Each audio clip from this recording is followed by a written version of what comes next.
And really that kind of ended up being my philosophy most of the way on the road, to survive. Um, I see no problem with someone who wants to really rough it, who really knows how to do that, wilderness survival. I think that's great. That would be a great way to exist, at least long enough to find out if that's kind of what you want to do, and or to just discover a lot of these natural woodland forested areas that we have before they're gone, or in the case if we are able to preserve them at least while they're still in their natural state, and or you know, haven't been destroyed. If you can do that, that's great. You know, if you know you're a woodsman and know your way around and can make a fish hook out of a bone and weave some line out of vines or whatever you can do to fish, great. You know, go do that.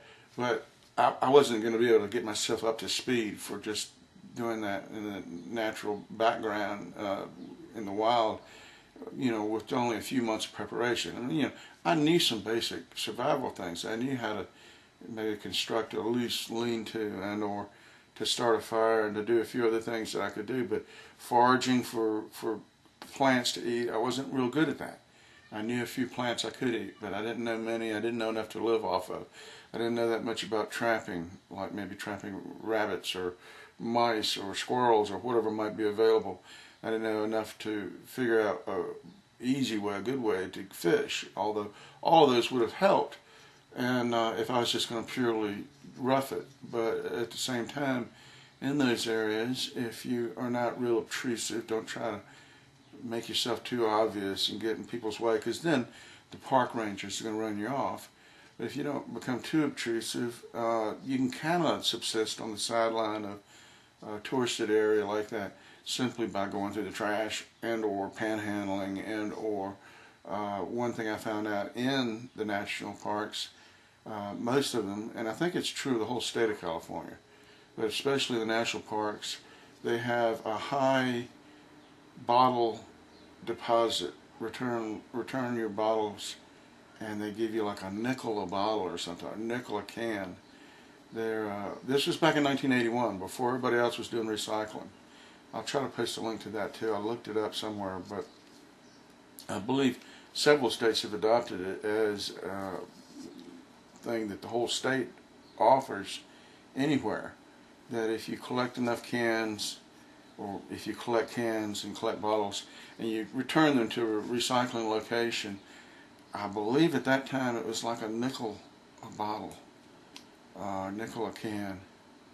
It may have even been a little bit more, because it might have been something like a nickel a can and a dime for a big bottle or something, a glass bottle. I don't know. But a little bit against the whole reason for that law, because the main reason for that law at the time, I believe, was not recycling, was to keep people from littering, to keep their state more beautiful and the parks more beautiful. And it was a great idea. But a little bit against the nature of the law, I started going through the trash cans at the park, and you know, you can find a fair number of cans and bottles laying on the ground, or ask the campers, hey, you want to take those cans away for you, bottles away for you.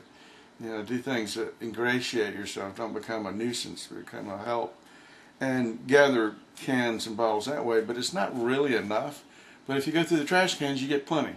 And I found that while I was in the Yosemite Valley there, I managed to get enough bottles and cans out of the trash cans to make maybe $5 a day. And so from that, I could buy a loaf of bread, a pack of bologna, and a 6-pack of beer.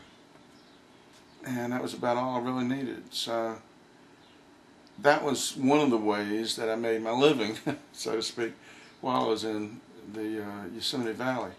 And it started out being just a one-week thing. They ask you to register a campsite. If you're going to stay there and sleep out or whatever, they ask that you sleep out in a registered site, and that you go to the park ranger's office and actually register to stay there.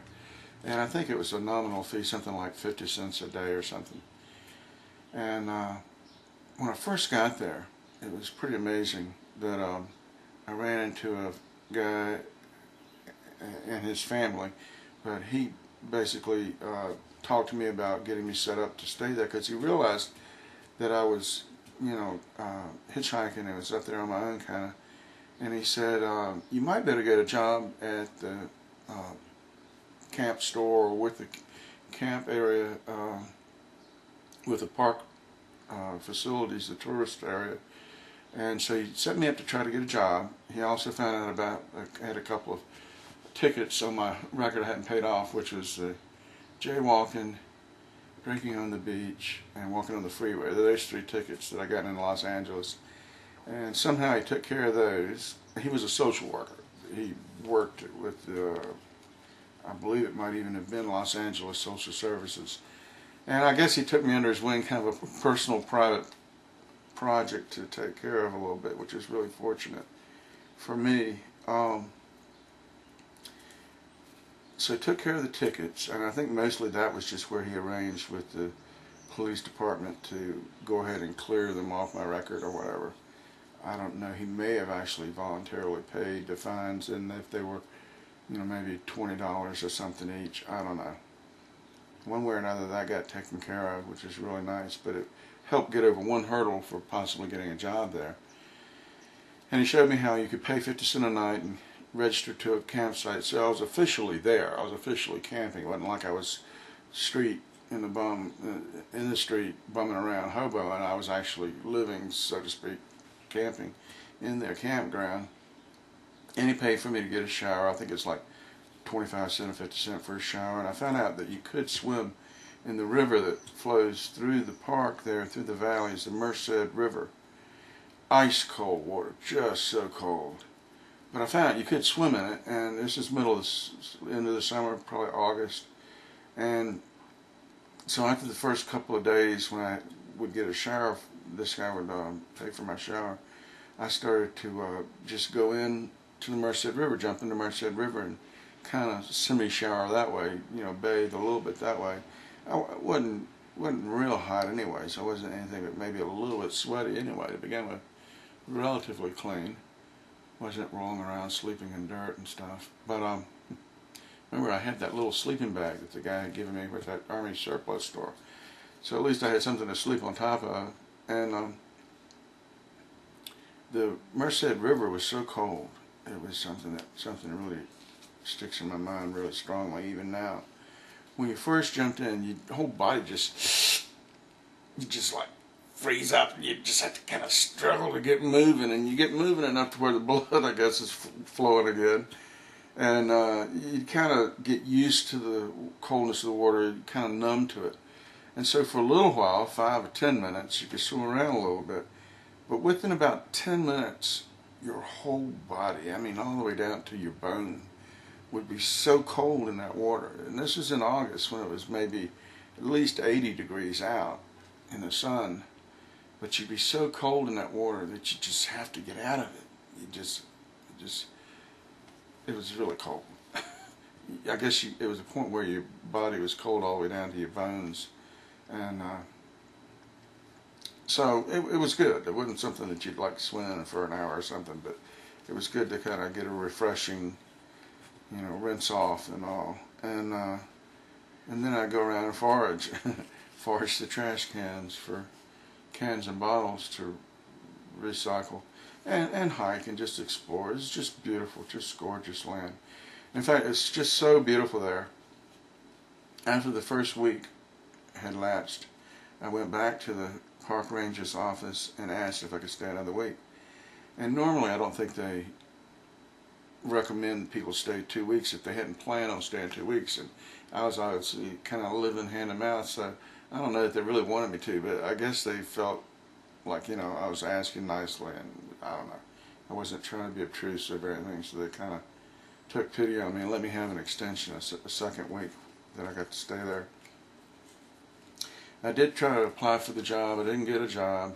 They would hire people, I think, especially during the summertime, to help out, just to go around to the trash cans and help empty the trash and go around and clean up messes and stuff. I'm sure they had all kind of, jobs like that, odd jobs. But I didn't quite fit their bill, I guess. I don't know. It was really neat there. It was really nice staying in the campground. There's all kind of young people. A lot of people all over the world came there to rock climb. It's a real rock climbing mecca, you know, place pilgrimage to. If you're a rock climber, people climb that face of Half Dome, that sheer face, and there are several other real sheer rock climbs around Yosemite Valley because the sides of the valley were so carved straight into the granite that way. El Capitan is a particular little peak along the valleyway there that's famous that climbers go to. And I mean people from Germany and from England and from Japan and just all over, all these different languages and accents. You could hear them speaking. Most of them spoke English, but you know, you'd hear the accents and whatnot. And at the in the campground at night, they would have sing-alongs and stuff, and people playing guitar, and I played a little guitar and sing along with them. And you know, someone would have a guitar, I was able to borrow it a few times and play a few things, and it was just a lot of fun. It was, of the whole trip, that was some of the most fun, normal seeming activity that I had the whole time. When I was growing up, we would camp in the mountains, and there would be similar things. Of course, we were with our family, but we would do similar things, and it was a lot of fun then too.